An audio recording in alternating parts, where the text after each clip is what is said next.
Magandang buhay sa inyong lahat. Kamusta po kayo mga palalaps, galaw-galaw? Para hindi ma-stroke, ayan, magluluto po tayo ng simpleng ulam. Pero yummy. Healthy gulay is good guys. Magigisa lang tayo dyan ng bagoong alamang. At kapag okay na ating bagoong alamang, lalagay na po natin ang ating karne. Imemekos-mekos natin yan hanggang sa maging brown ang ating karne.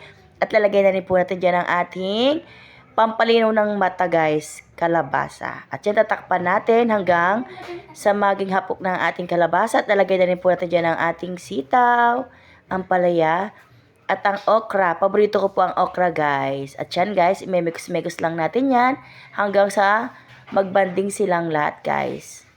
At huwag niyo pong kalimutan maglagay po dyan guys ng betchin, pampasarap po yan guys. At kamuntik ko na pong makalimutan ng ating mahiwagang talong. At yan guys, luto na po ang ating pinakbet. Healthy gulay is good guys. Mekos-mekos lang natin yan saglit. Huwag po natin masyadong lulutuin ang ating gulay. Mas masarap po yung malutong-lutong at half cook lang guys. Ayan, okay na po ang ating ulam. Kain na po tayo.